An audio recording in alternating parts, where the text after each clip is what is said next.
Right, it's Easter Sunday, April 8th, 2012. I'm going to go up to the storage unit and try to get that Blazer body off the frame. I'm going to have to jack it up. I'm going to stick some 2x4s between the frame and the mounts, which should raise it 1.5 inches, which should give me clearance to the back two upper trans bolts, which are like impossible. I mean impossible to get at. And it'll also give me clearance to get the top, the trans lines off at the transmission, which also, and that should be all that's left to. I did put the bottom trans bolt back in so that the aluminum wouldn't break as I'm jacking it up, but just those 3 trans bolts and the 2 lines, and that trans should just drop right out. And then it'll be to cleaning, replacing the seals and painting, and then put it all back together. So hopefully I get it apart today. Alright, I finally got this pretty much sanded enough that I can prime and paint this drive shaft. I still got to tape up the back. I'm going to start prepping on the cross member for the Blazer. Well, here comes George.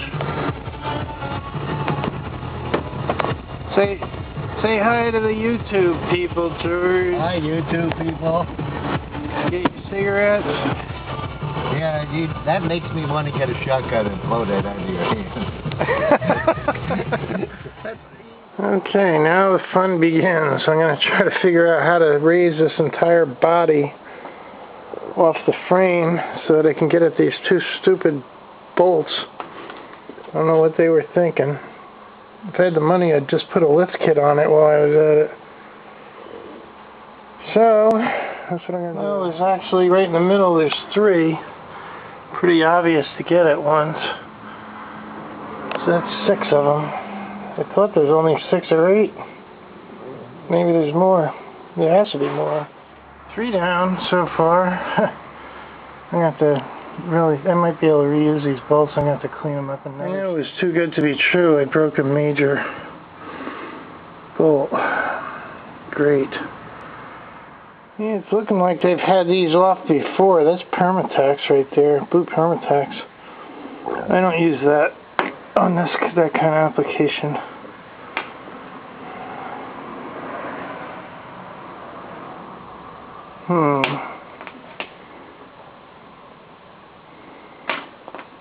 I don't know why this one rusted and twisted. It's very odd. Jeez, this one's rusted almost all the way to nothing too. See how it's etched in? At least it didn't break though. I don't know where these go into. I may have to take the floor panel out. Okay, it looks like there's, I don't know if this is even showing up on film. Looks like there's 2 on the back.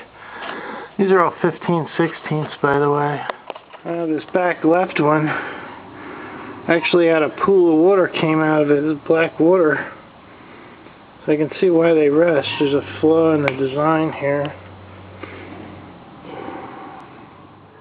Well, it appears that there's only 2 more, so it makes 10 total. Not sure if I have to do anything else.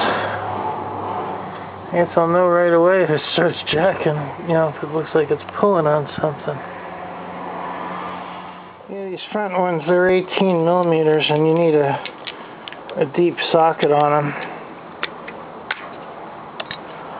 So I'm using a breaker bar. I'm taking it slow so it heats up, and I'm using the friction heat as a torch, as my torch. Well, this is a bolt and a nut apparently, this front one.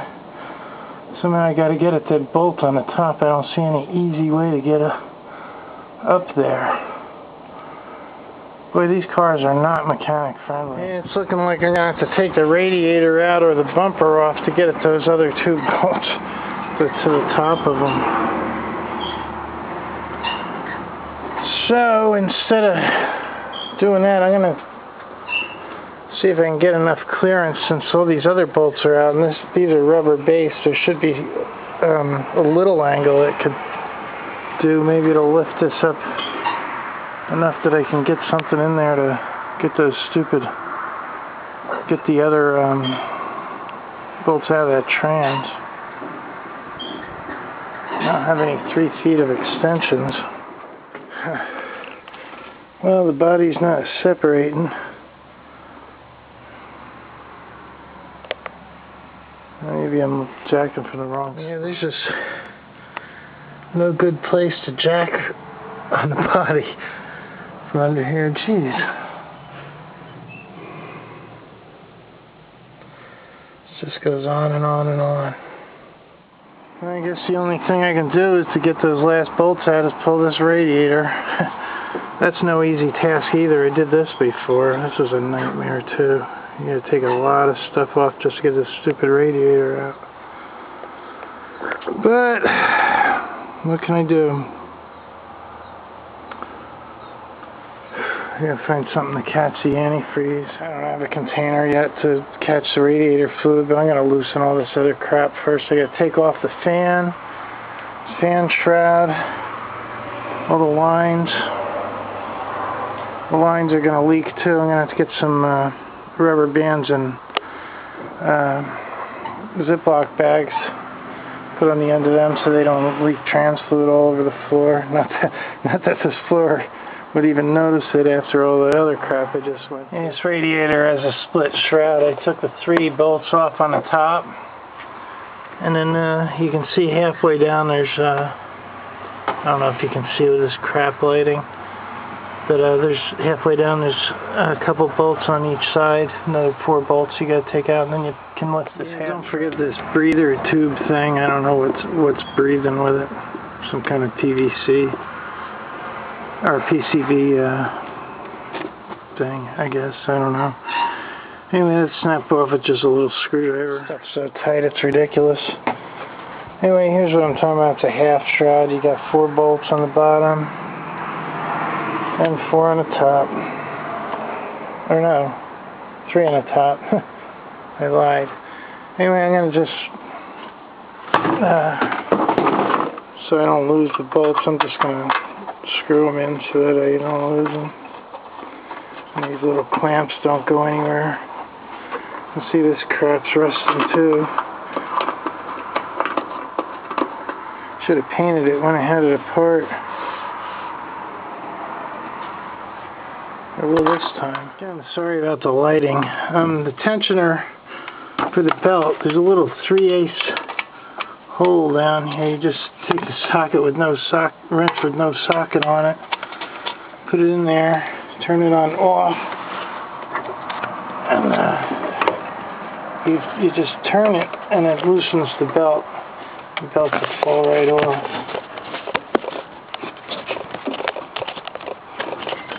Very simple. Nothing to unbolt there. Before I had before I took the belt off, I'd taken 3 of the fan bolts out and loosened the last one. That way I wouldn't have a problem with it. And this one was really easy because I had put the fan on myself last time and I had used Never Seas. And this is exactly why, because you never know when you're going to have to get back into something. The last thing you need are bolts snapping and having to drill stuff. Well, I'm not sure why, but the fan won't come out. It's not how I remembered it. Anyway, I took the blade off of the impeller and I pushed the blade back since I can't get the stupid thing to come off for whatever reason. I'll get a better look at it once I get the radiator out. It doesn't really have to come out. My whole objective is to get at those stupid bolts that are under and a little to the outside of these radiator. I'm going to try to get the bottom shroud disconnected from the, yeah, it doesn't even use bolts, it uses some one-way clips. I'll push them out with a screwdriver. Alright, there's the bottom one. Now I got both parts of this radiator shroud. I guess I'm going to have to bring some wrenches. I don't know what size it is, but on the plus side, whatever size this is, it's probably the same size as the trans. You see, when I was talking about, I had a weird connector. You need a thin crow's foot to get into these, because you actually need 2 wrenches, one to break loose the other one. Kind of weird connectors. And once this body's jacked up 2 inches, I'll be able to get in there.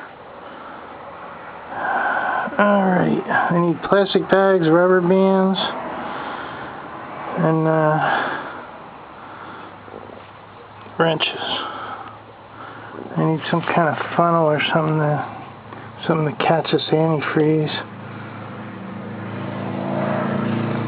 No easy way to drain this. It drains right over the top of the frame, so I can't even put a hose on it or anything.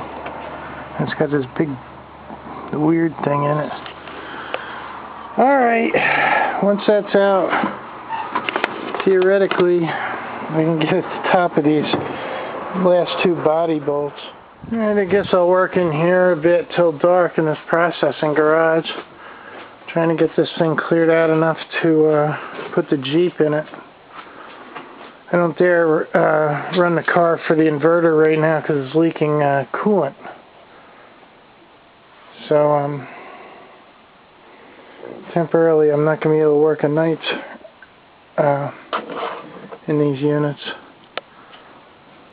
So I'll just work now. It's pretty cool that one cloud just hanging out in the sky all by itself. I love the Virginia skies. Yeah, maybe about sunset. Anyway,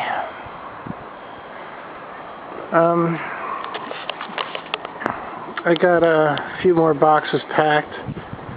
I forget how many I packed. 4 maybe? 3, 5, I don't know. But I did some more digging, so it's getting there, slow but sure. I almost made it to the wall, and then I'll start going over sideways here and then back. And so far so good. Well, I guess that wraps up today. I got a piece of cake from a neighbor. Been looking for some cake for a while. Anyway, y'all have a good night. Tomorrow I'll probably be attacking that blazer again.